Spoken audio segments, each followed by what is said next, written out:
गौरी कन्याम इमाम पूज्य यथाशक्ति विभूषिताम गोत्राय शर्मणे तुभ्यम दत्ताम देव समाश्रय धर्मस्य आचरणम सम्यक क्रियता अनया सह। धर्म का आचरण, इसके साथ में सम्यक रूप से धर्म का आचरण करना।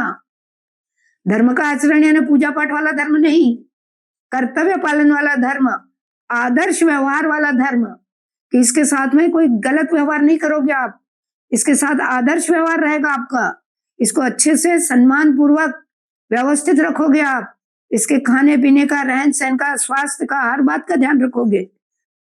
और फिर आगे कह रहे धर्मे च अर्थे च कामे च यत्वम न अतिचरे विभो। धर्म अर्थ काम में इसके साथ कोई अतिचार नहीं करेंगे। धर्म यानी कर्तव्य पालन, कर्तव्य पालन में उसके ऊपर बोझ डाल दिया और आप मजे से अय्याशी कर रहे हो, वो नहीं चलेगा, उसके व्यवस्थित रहना पड़ेगा, कोई दुर्व्यवहार नहीं चलेगा। वैसे ही पैसे के मामले में, इन्हें मैं छोटी थी तब मैंने तो कई बार देखा था कि घर का पुरुष वर्ग औरतों के हाथ में पैसे ही नहीं देता था। मतलब पैसे के मामले में बड़ा बिचारियों को तंग किया जाता था औरतों को। अभी भी ग्रामीण क्षेत्र में ऐसा ही रहता है। यहाँ के महाराष्ट्र के ग्रामीण क्षेत्रों में तो मैंने ये आम बात देखी है कि जो थोड़े से निचले वर्ग के लोग हैं वो अधिकांश सब शराबी रहते हैं। वो बाइयां बिचारियां काम करती हैं, उनके पैसे छीन लेते हैं, उनको मारपीट करते हैं। तो ये अर्थ के मामले में यहाँ कहा जा रहा है कोई दुर्व्यवहार नहीं चलेगा। उसके बाद में फिर काम, काम यानी जो लौकिक जो सुखोपभोग है, जो हमारी इच्छा है, वासना है, उसकी पूर्ति, उसमें भी कोई दुर्व्यवहार नहीं करेंगे ये। और फिर वो वर को ये संकल्प दिलाया जाता है, वो उसको कहना पड़ता है वर को कि ना अतिचरामी, कोई दुर्व्यवहार नहीं करूंगा, बहुत अच्छे से रखूंगा, तभी शादी होती है, वरना नहीं होती। कोई उस समय कोई वर ये कह दे कि नहीं नहीं मैं तो कुछ भी करूंगा, चल गेट आउट, तो यहाँ ये विधि में आता है। उसके बाद होता है पाणी ग्रहण। अब पाणी ग्रहण जो है, पाणी यानी हाथ, ग्रहण यानी हाथ पकड़ना। ये पाणी ग्रहण जो है ये कोई सिर्फ स्त्री और पुरुष का हो ऐसा नहीं है। पाणी ग्रहण मित्रता का प्रतीक है और प्राचीन समय में जिसको भी एक दूसरे के मित्र बनना होता था वो अग्नि के साक्षी में एक दूसरे का हाथ पकड़ लेते थे। जैसे भगवान राम ने सुग्रीव का हाथ पकड़ा था, उसमें आता है कि सुग्रीव का पाणी ग्रहण किया भगवान राम ने अग्नि की साक्षी में, उसको मित्र बनाया।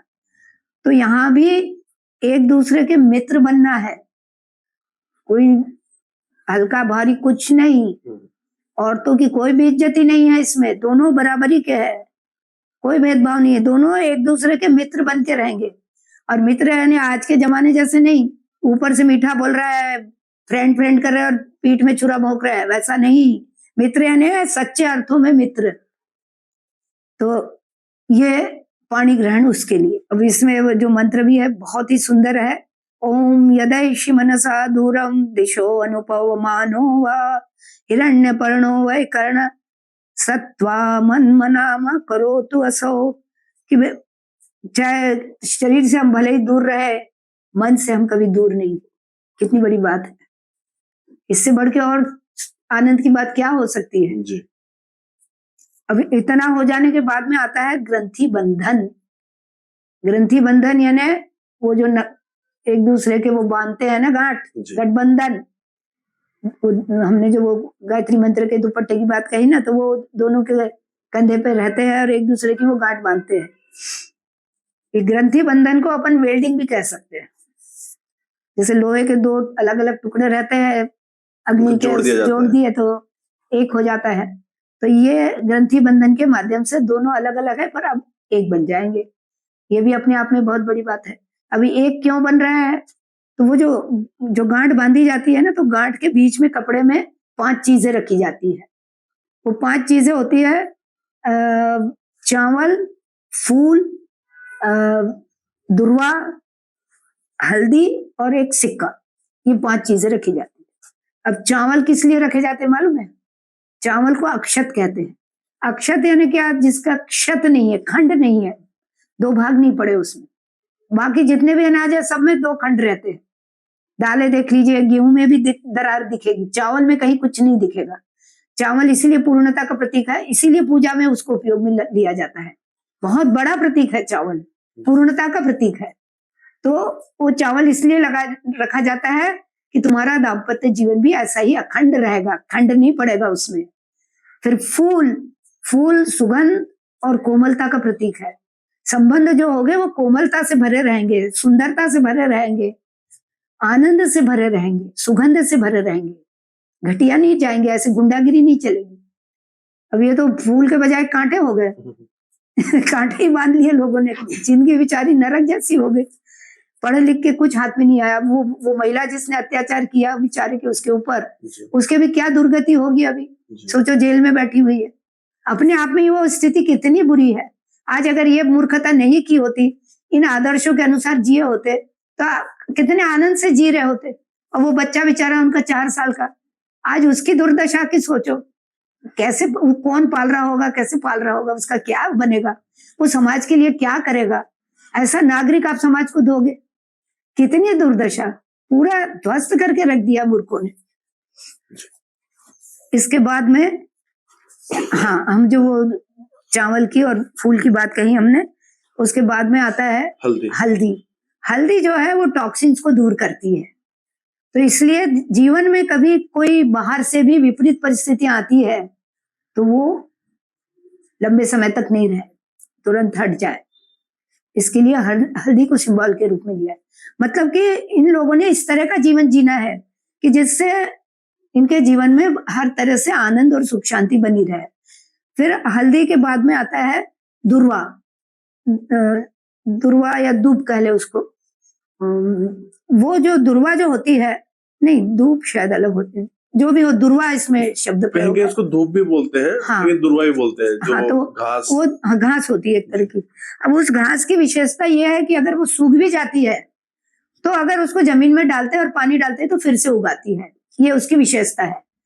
इसलिए वो दुर्वा को रखा गया है कि भाई किसी कारण से संबंधों में कोई कड़वाहट आ भी जाए, सूख जाए, फिर से हरे हो जाए।